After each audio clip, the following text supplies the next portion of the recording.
Saya ini termasuk kiai yang masih orisinil. Artinya orisinil gini, suatu saat atau kapan saja saya kok sudah tidak laku jadi kiai, asal Islam jalan tetap senang. Karena nggak penting yang populer saya apa enggak itu tidak penting. Yang penting agama ini tetap jalan. Sama, negara ini harus jalan siapapun presidennya. Sabilud dumu'i sabilun murih. Allahumma sholli wa sallim ala habibika Mustafa ka nabiyina Muhammadin wa ala alihi washabihi asma'in amma ba'du.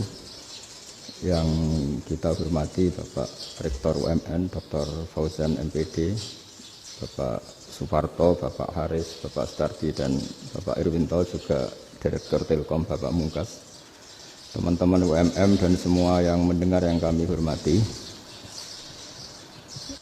Ini ngaji itu harus objektif itu jujur. Jadi bisa saja korbannya ayah saya, bisa rektornya, bisa semuanya. Tapi korban dengan makna yang bagus. Karena di antara saran Al-Quran, Allah ngendikan kalau belajar atau mencari nasihat atau mencari kebaikan apa saja, itu diistilahkan walau ala anfusikum awil walidaini wal aqrabin, meskipun ketentuan itu merugikan kamu. Jadi ketentuan apapun yang merugikan kita harus tetap kaji meskipun itu tidak menguntungkan kita. Karena banyak problem, mulai dulu sebenarnya problem itu orang yang wakam da'in yadda'i annahu da'a ilallah tapi hakikatnya yad'u ila nafsih. Jadi banyak dai yang mengklaim dirinya mengajak ke Allah dan Rasul, tapi sebetulnya hakikatnya mengajak ke kelompoknya sendiri. Saya ini termasuk kiai yang masih orisinil.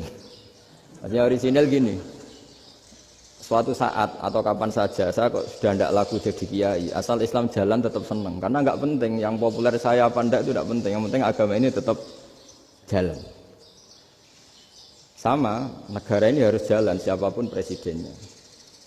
Ya, ini penting saya utarakan karena perbedaan antara nafsu dan komitmen beragama itu tipis sekali. Sehingga dulu pernah ada cerita, ini bukti keadilan Rasulullah SAW. Pernah suatu saat Nabi itu ngaji, yang ngaji seperti ini. Terus ada pemuda dengan cueknya ngelewati masjid yang sedang dipakai Nabi ngaji. Singkat cerita semuanya ngomel ya, bergumam. Celaka betul pemuda itu, ada Nabi ngaji kok tidak ikut ya.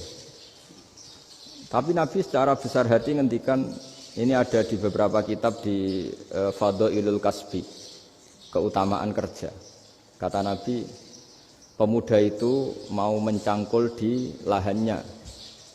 Jika dia mencari nafkah untuk keluarganya, untuk kebaikannya, maka itu bagian dari ajaranku. Jadi Nabi berbesar hati bahwa kerja seperti itu bagian dari ajarannya. Jadi tidak harus datang ke majelis ngaji. Dan bisa saja yang sedang hadir itu ya orang yang hindari istrinya minta belanja, dari ngaji terus benar dituntut belanja kan itu. Mungkin anak-anak UMM yang kesini daripada tengok-tengok yang Malang bosan jalan-jalan ke Rembang. Gitu. Ya, jadi nggak mesti benar juga niatnya. Gitu. Jadi ya sama itu. Jadi kalau di dunia kiai yang masih orisinil itu, nafsu itu benar-benar dilatih.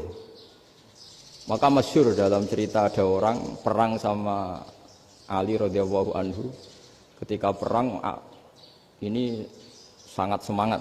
Tapi ketika orang itu meludahi dan Sayyidina Ali ini tersinggung karena diludahi, Sayyidina Ali langsung angkat tangan. Sudah, perangnya nggak usah diteruskan. Karena saya marah sama kamu sekarang demi nafsu karena kamu meludahi saya. Padahal saya tadi motifnya demi Allah dan Rasul.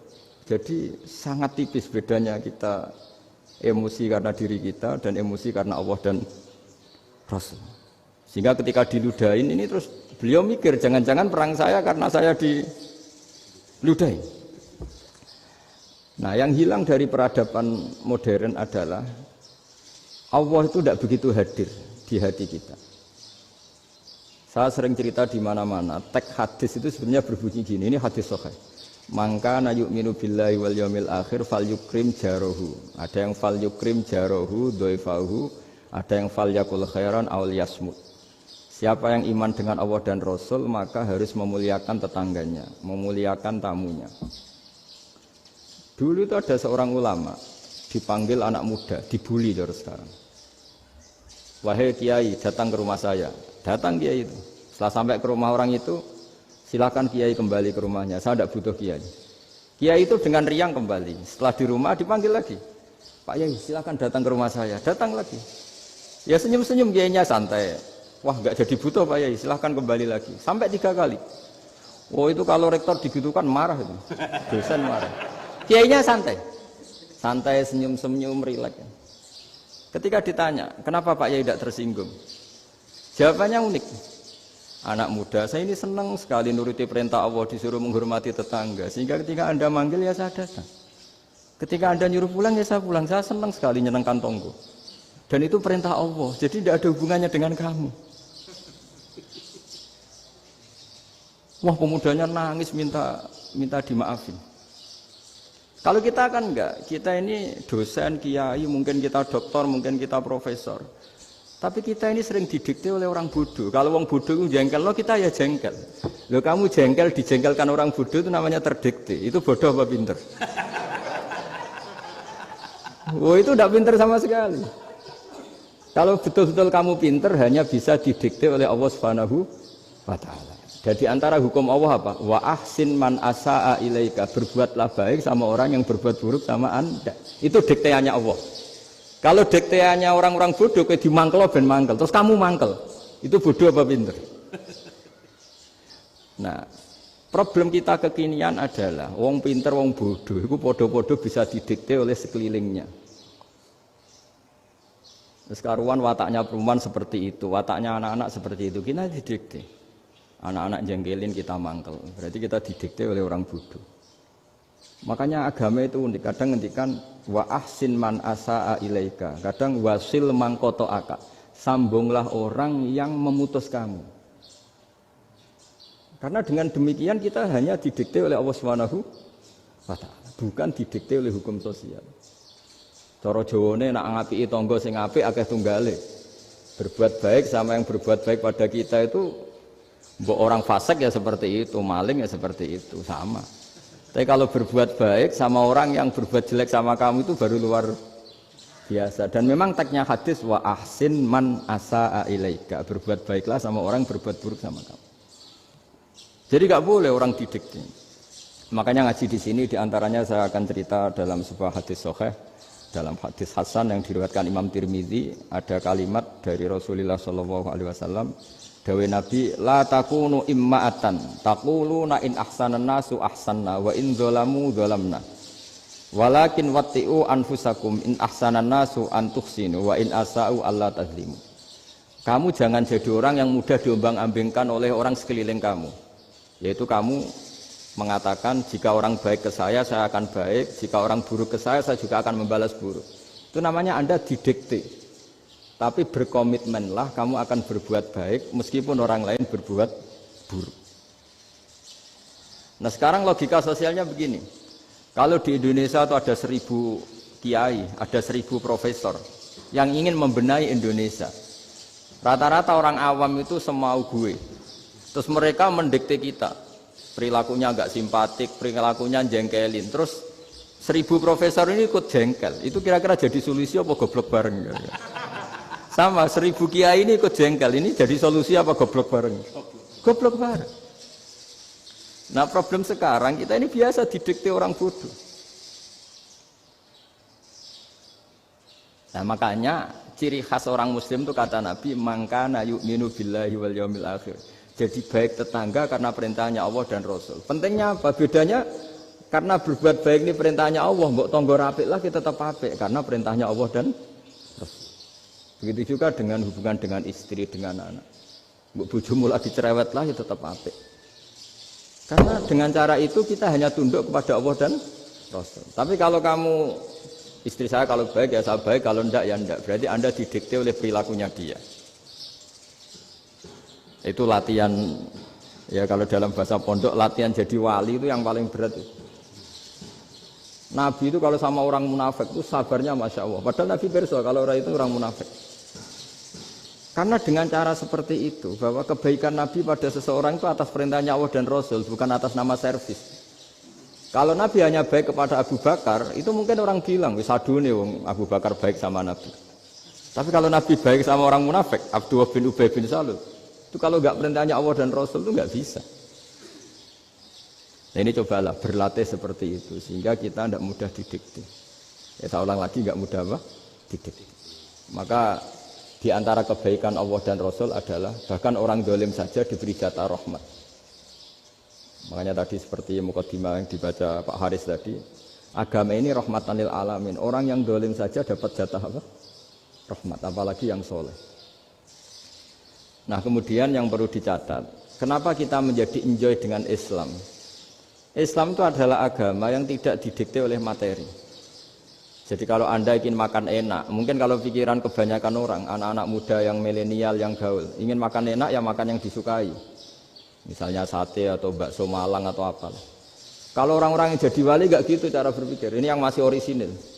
Ditanya, ini dunia baru kesulitan makanan, baru resesi.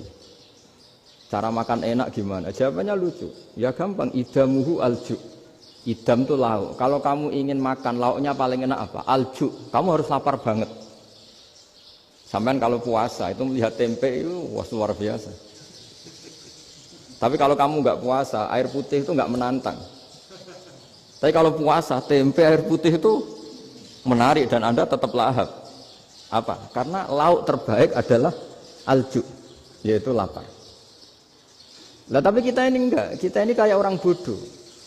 Kayak orang bodoh tadi, profesornya makan nyaman ya kalau sesuai selera. Nah itu kan sama dengan anak-anak ABG. Anak ABG itu makan lahap ya kalau yang disukai. Lalu bedanya apa ABG sama profesor? Kalau cara berpikir masih sama kan itu. Kiainya juga gitu, kiai makan enak kalau yang disukai, kalau enggak. Lalu bedanya apa kiai sama orang awam? Orang awam juga gitu, makan lahap ya kalau yang disukai. Nah ternyata perilaku kita ini yang pintar sama yang bodoh sama mas.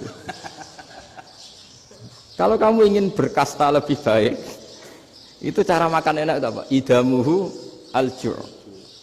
Lauk terbaik adalah karena kita sangat lapar. Makanya masyhur dalam cerita-cerita tarikh sirah nabawiyah. Nabi diberi hadiah, beberapa hadiah. Di antaranya ada yang diterima, ada yang enggak. Termasuk yang dikembalikan itu dokter. Ada seorang raja memberi hadiah Nabi dokter Tobit. Itu sama Nabi dikembalikan. Karena dokter ini sudah lama kumpul Nabi itu enggak pernah sakit. Akhirnya dokter ini putus asa, ini enggak perlu diobatin. Ketika ditanya, kenapa ya Rasulullah engkau tidak pernah sakit? Karena kita ini kaum, kita ini komunitas masyarakat yang tidak akan makan kecuali lapar. Dan kalau sudah makan, berhenti sebelum kenyang. Jadi sederhana sekali pengobatan zaman Nabi. Sebagian besar penyakit itu pasti disebabkan kita ceroboh dalam hal makan. Sudah ngerti kalau durian masalah, kalau makan durian enggak kehitung gitu, apalagi kalau gratisan itu tambah banyak gitu. Pola tidur juga gitu kata Nabi, dan kita tidak tidur kalau tidak sangat ngantuk. Nah itu namanya orang-orang soleh yang sudah tidak didikte materi. Kalau yang didikte materi kan bisa tidur nyenyak kalau kasurnya enak, AC gini-gini. Sebenarnya enggak, tidur enak itu ya kalau sangat ngantuk. Mbok di gudang, mbok di bis, kalau sangat ngantuk ya semuanya ya enak. Sama, mbok lapar, mbok hanya tempe, tapi kalau sangat lapar itu ya enak. Nah ini ilmu yang mulai hilang, ilmu-ilmu yang mulai hilang. Nah, cara ibadah juga gitu. Kita ini kan, saya ini punya bapak kiai, mbah kiai, punya guru yang sangat alim ya seorang kiai Kiai Maimun. Itu dulu kita pengkaji ilmu, itu tidak pernah tahu bedanya NU dan Muhammadiyah. Karena dulu Mbah Darwis itu, Kiai Dahlan itu, dulu ngajinya bersama Mbah Hasyim ketika di Indonesia yang ngaji Mbah Soleh Darat. Mbah Soleh Darat itu dulu ngajinya sama buyut saya ke-6, namanya Mbah Soleh Asnawi di Kudus. Mbah Soleh Darat itu dulu alim-alimnya orang Jawa ya Mbah Soleh Darat, Soleh bin Umar. Tempatnya di Semarang, tapi beliau itu sebenarnya orang Jepara yang dekat Kudus. Setelah di Mekah, Mbah Hasyim ini mondoknya ya, mulazimnya ke Syekh Mahfud Termas. Tapi sesekali ke Syekh Khotib Minangkabau. Nah yang Mbah Ahmad Dahlan lebih sering ke Syekh Khotib Minangkabau, sesekali ke Mbah Mahfud. Singkat cerita, karena Syekh Khotib Minangkabau sudah modern ya, terlibat organisasi dunia. Pas itu beliau pengagum Muhammad Abduh, pengagum Rasid Ridho. Sehingga bawaannya Mbah Dahlan itu lebih pergerakan karena beliau lebih mengidolakan Syekh Khotib. Nah Syekh Khotib sendiri sebenarnya orang Minangkabau. Jadi beliau namanya Muhammad saja sebenarnya. Jadi menantunya orang Arab. Oh itu dicibir mertuanya ini karena punya mantu orang Jawa, orang ndak Arab. Singkat cerita terus si mertuanya bilang gini, kamu jangan pernah bilang kalau orang Arab itu mansa kanal Arab, orang yang bertempat di Arab. Walakin mantakallama bi arabiyyin fasihin, tapi orang bisa ngomong Arab secara fasih. Singkat cerita, kalau kamu tidak percaya, nanti suatu saat menantu saya kalau Jumatan, tidak usah kamu kasih tahu, langsung suruh jadi khotib. Nggak usah kamu kasih tahu, sarannya tidak usah kamu kasih tahu. Kalau sekarang kan enggak. Kalau dosen mau jadi khotib kan mengumpulkan materi dulu. Lucunya di antara materinya itu dari TV, makanya jadi ribet kan khutbah sekarang. Kalau musim corona ya akan ngomong corona, musim apa yang ngomong apa. Jadi lagi-lagi didikte oleh media. Sebenarnya kalau ngomong kan sesuai kebutuhan umat, ini obatnya apa? Tapi enggak sesuai trending topik, itu kan kayak anak-anak gaul. Ini dokter kok gitu kan aneh. Singkat cerita si khotib ini enggak dikasih tahu, Syekh Muhammad tadi enggak dikasih tahu, langsung disuruh khutbah. Fatakallama bikalamin fasihin. Dia ngomong fasih sekali. Bahkan ngalah-ngalahi fasihnya orang Arab asli. Semenjak itu beliau dapat gelar Al-Khotib, orang yang cakap berpidato berkhutbah. Hanya terus dia Syekh Khotib Al-Minangkabau.